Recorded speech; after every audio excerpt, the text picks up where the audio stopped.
No mapa do Brasil, quase tudo parece disponível: cidade, serra, praia, floresta, ilha, fronteira, estrada. A sensação é a de que, cedo ou tarde, sempre existe um jeito de chegar. Mas não é verdade. Existem lugares que, para o público comum, simplesmente não existem como destino. Não porque falte hotel, estrada ou vontade. Porque a presença humana ali deixa de ser passeio e vira ameaça, risco estratégico, contaminação, conflito ou destruição. E quando você junta esses pontos no mapa, percebe uma coisa estranha.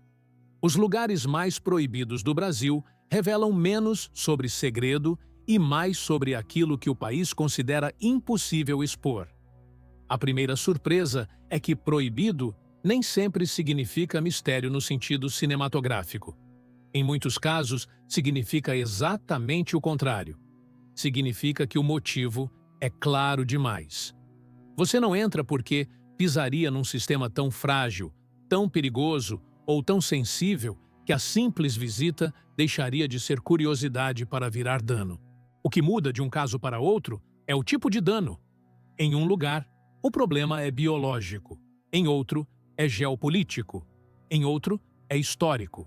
Em outro, é humano num sentido muito mais pesado. Proteger gente que continua existindo longe da nossa lógica de contato.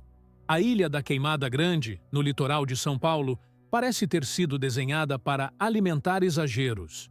Uma ilha isolada a cerca de 35 quilômetros da costa de Itanhaém, sem turismo regular, cercada por histórias de perigo e associada a Jararaca ilhoa, uma serpente que evoluiu ali em isolamento. É fácil entender por que ela virou lenda. O ponto concreto, porém, já basta sem precisar aumentar nada. Trata-se de um ambiente em que a presença dessa espécie é o motivo central da restrição. A ilha ficou conhecida justamente porque a serpente, sem grandes predadores e separada do continente, seguiu um caminho próprio. Quando o desembarque civil é proibido e o acesso fica restrito a gente autorizada, com estrutura de segurança adequada, o que está sendo protegido não é só a pessoa que pisaria ali. É também o próprio laboratório vivo que a ilha representa. Um lugar pequeno, cercado de mar, onde a evolução seguiu uma rota isolada, não suporta curiosidade em massa como se fosse mirante. Esse detalhe muda o jeito de olhar para a ilha. O fascínio popular costuma ficar preso na ideia de ilha mortal. Só que o dado mais importante não é o susto, é o isolamento como mecanismo. O mar, que para quase todo brasileiro é sinônimo de acesso, ali funciona como barreira ecológica. Ele impediu mistura, prendeu uma espécie num território mínimo e transformou o espaço inteiro num ambiente de altíssimo valor biológico. Em outras palavras, a proibição não existe só porque o local é perigoso. Ele é perigoso justamente porque permaneceu separado tempo suficiente para se tornar raro demais. No Rio Grande do Norte, o Atol das Rocas empurra essa lógica ainda mais longe. Se a Ilha Paulista assusta por excesso de vida especializada, o atol impressiona pela delicadeza do equilíbrio. O Atlântico Sul quase não oferece ao Brasil esse tipo de formação. E quando um ambiente desse se torna área vital para aves marinhas e tartarugas, o problema deixa de ser o que há para ver e passa a ser o que a simples presença humana altera: pegada, ruído, lixo, aproximação indevida, mudança de rotina reprodutiva. Tudo pesa mais quando o ecossistema opera em escala estreita, repetitiva e sensível. A beleza intocada, nesse caso, não é metáfora.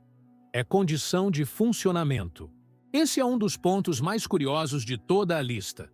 Alguns lugares são proibidos, não porque escondem algo grandioso, mas porque dependem de quase nada acontecer. O Atol das Rocas não precisa de obra, espetáculo ou estrutura. Precisa de ausência. O turismo, que em tantos lugares é visto como valorização do patrimônio, ali se transforma no contrário. Aquilo que, em outro cenário, traria visibilidade, ali produziria desgaste. É um tipo de proibição que diz muito sobre os limites da nossa ideia de visita. Há paisagens que só continuam belas porque ninguém pode aproveitá-las. No extremo oposto dessa lógica, o Vale do Javari, no Amazonas, não é um vazio ecológico, mas um espaço humano profundamente delimitado. E talvez nenhum outro lugar da lista mostre com tanta força que a palavra proibido pode significar respeito radical. A área guarda uma das maiores concentrações de povos indígenas isolados do mundo. O que isso quer dizer, de forma concreta, é que existem grupos que escolheram permanecer sem contato contínuo com a sociedade envolvente. E, nesse caso, contato não é encontro neutro. Pode significar doença, invasão, violência, ruptura social e morte. A restrição, portanto, não é capricho administrativo. É uma barreira contra extermínio. Aqui, o Brasil proibido revela uma das suas fronteiras mais difíceis de entender para a imaginação urbana. Estamos acostumados a pensar que todo o território deve ser atravessado, conhecido, integrado, fotografado, mapeado em detalhe. O Vale do Javari contradiz essa lógica inteira. Há regiões em que a civilização, do ponto de vista do Estado, só se justifica quando impede a aproximação. Não para esconder algo do público, mas para impedir que o público destrua o que nem percebe que destrói. A floresta, nesse caso, não é só mata fechada. É distância sanitária, política e cultural. No meio do Atlântico, o arquipélago de São Pedro e São Paulo introduz outro tipo de proibição, a que transforma uma rocha perdida em ativo estratégico. Visto no mapa, parece quase absurdo que um conjunto tão pequeno de rochedos tenha peso real. Mas tem. Porque, em geografia política, presença importa. Um ponto minúsculo no oceano pode influenciar o alcance marítimo de um país, sua zona econômica exclusiva, sua capacidade de pesquisa, monitoramento e projeção. O lugar não é atraente para o visitante comum no sentido turístico tradicional. Mar duro, isolamento extremo, estrutura mínima, permanência difícil. Ainda assim, ele é valioso demais para ser casual. Essa é uma daquelas situações em que o Brasil aparece menos como paisagem e mais como posição. Não se trata de contemplar. Trata-se de manter gente autorizada num ponto remoto para que o território não exista apenas no papel. O mar violento ao redor deixa claro que a própria natureza já impõe um filtro brutal. A restrição civil entra como segunda camada. Primeiro, o oceano seleciona. Depois, o Estado seleciona de novo. E desse filtro duplo nasce um dos lugares mais inacessíveis do país. Não por folclore, mas por cálculo territorial. No Maranhão, o centro de lançamento de Alcântara muda completamente o eixo da proibição. Agora, o problema não é ecossistema delicado nem isolamento humano tradicional. É tecnologia sensível, segurança operacional e risco industrial. Foguete não é apenas símbolo de futuro. É combustível perigoso, janela de lançamento, protocolo militar, cooperação internacional, área de risco real. Em lugares assim, o espaço aberto ao redor não significa liberdade de circulação. Significa zona de segurança. O que para um visitante curioso poderia parecer apenas uma base distante, para quem opera ali, é ambiente em que erro de acesso pode ter consequência grave. Existe um contraste interessante em Alcântara. De um lado, a ideia popular do espaço costuma ser grandiosa, quase limpa, como se tudo fosse tecnologia elegante apontando para o céu. De outro, a realidade de uma base envolve área controlada, segregação física, equipamentos, combustíveis e procedimentos que não combinam com improviso civil. A proibição, portanto, nasce tanto do valor do que está sendo protegido, quanto do perigo do que está sendo manipulado. É o tipo de lugar em que a curiosidade humana olha para cima, mas a segurança obriga a olhar para o chão demarcado. A Ilha da Trindade e o grupo de Martim Vaz, no Espírito Santo, voltam a unir soberania e conservação, mas de um jeito próprio. São ilhas oceânicas distantes, vulcânicas, remotas, sob controle da marinha e sem população civil estável. Ao mesmo tempo, funcionam como área crucial para a fauna marinha, especialmente tartarugas verdes. Essa combinação já bastaria para restringir o acesso. Mas há um detalhe silencioso que pesa muito em ilhas isoladas: a entrada de espécies invasoras.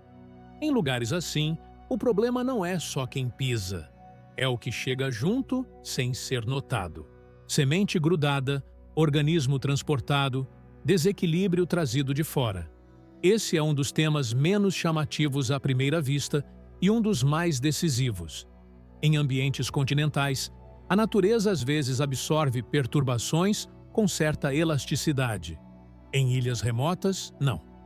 O equilíbrio costuma ser estreito demais. Por isso, o desembarque deixa de ser uma aventura romântica e vira potencial vetor de destruição. Quando a ilha é controlada e a presença civil é barrada, o objetivo não é manter um paraíso exclusivo, é impedir que o paraíso pare de funcionar como berçário natural. No sul do Pará, a Serra do Cachimbo, onde está o campo de provas Brigadeiro Veloso, introduz um tipo clássico de zona vedada, a área militar de teste e treinamento. Só que ali, o peso simbólico aumentou com o tempo. O lugar ganhou fama também por teorias, rumores e memórias ligadas a projetos sensíveis do Estado brasileiro. Inclusive, a menção histórica a estruturas que, nos anos 1980, alimentaram associações com possíveis testes nucleares. O que é fato consolidado é a natureza militar da área e o caráter restrito do acesso. O resto, quando entra no campo da conspiração, precisa ser tratado como hipótese ou especulação pública, não como certeza. Mesmo sem exagero, o local já é eloquente. Uma vasta área no interior da Amazônia Legal, ligada a testes, treinamento e segurança nacional, não pode ser lida como fazenda isolada ou pedaço neutro de mapa. A restrição por terra e por ar transforma a região num espaço onde o território deixa de ser só chão e vira instrumento. Há lugares em que a paisagem brasileira é também campo de prova. E quando isso acontece, a curiosidade do lado de fora quase sempre cresce, justamente porque o lado de dentro não foi feito para ser visto. Em Brasília, o banco de germoplasma da Embrapa, no Senargen, parece menos cinematográfico do que uma ilha proibida ou uma base militar no mato. Mas, em termos de futuro, talvez seja um dos lugares mais sérios de toda a lista. A lógica ali é outra: preservar material genético para garantir capacidade de resposta diante de pragas, perdas agrícolas, eventos climáticos severos ou colapsos específicos de produção. É quase um seguro biológico de longo prazo. E, como todo acervo sensível, ele depende de controle rígido. Acesso amplo significaria risco de contaminação, falha de conservação, sabotagem ou simplesmente desordem onde tudo precisa ser exato. O mais revelador nesse caso é que o Brasil proibido não guarda apenas ameaça ou passado traumático. Ele também guarda continuidade, sementes, amostras, patrimônio genético. Aquilo que ainda pode ser necessário quando muita coisa der errado. Em vez de esconder um segredo espetacular, o local protege a possibilidade de recompor a normalidade no futuro. É um tipo de proibição quase invisível para o imaginário popular, porque não rende lenda fácil. Mas basta pensar no impacto de uma praga devastadora ou de uma perda de diversidade agrícola para entender por que certas câmaras frias não podem funcionar como visita técnica casual. Por fim, em Abadia de Goiás, a palavra proibido adquire um peso histórico mais duro. O depósito de rejeitos radioativos ligados ao acidente com o Césio-137 não é um lugar remoto por natureza. Não está perdido no oceano nem escondido por floresta intransponível. E talvez isso o torne ainda mais perturbador, porque ele lembra que um dos espaços mais vedados do país nasceu de um desastre urbano real, recente o bastante para continuar moralmente próximo. Ali, o isolamento não protege só uma instalação. Protege a sociedade do que ela mesma produziu depois da tragédia.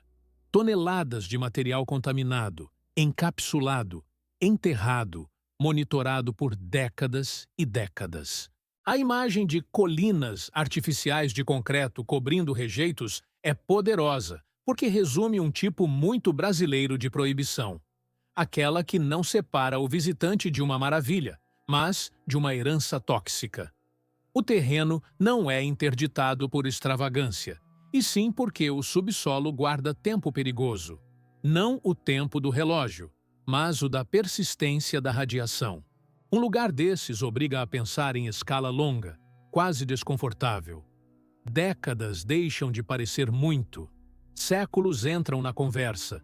O país, que tantas vezes lida mal com memória curta, é forçado ali a administrar um problema que atravessa gerações. Quando você olha os 9 casos juntos, aparece um padrão menos óbvio do que lugares secretos. O que esses pontos têm em comum não é o mistério em si. É o fato de cada um marcar um limite da presença humana. Na Queimada Grande, o limite é biológico. No Atol das Rocas e em Trindade, ecológico. No Vale do Javari, civilizacional e sanitário. Em São Pedro e São Paulo, geopolítico. Em Alcântara e na Serra do Cachimbo, estratégico e militar. No Banco Genético da Embrapa, preventivo. Em Abadia de Goiás, radiológico e histórico. São proibições diferentes, mas todas nascem do mesmo reconhecimento. Nem todo espaço melhora quando alguém entra. E isso talvez seja o mais interessante sobre esses lugares. Eles desmontam a fantasia moderna de que ver de perto é sempre compreender melhor. Às vezes, ver de perto é contaminar. Às vezes, é desequilibrar. Às vezes, é invadir. Às vezes, é arriscar uma operação sensível. Às vezes, é tocar numa ferida que só permanece controlada porque continua selada. O Brasil que você nunca verá de perto não está apenas escondido. Em muitos casos, ele está preservado precisamente porque continua longe dos olhos, dos passos e da necessidade humana de transformar tudo em acesso.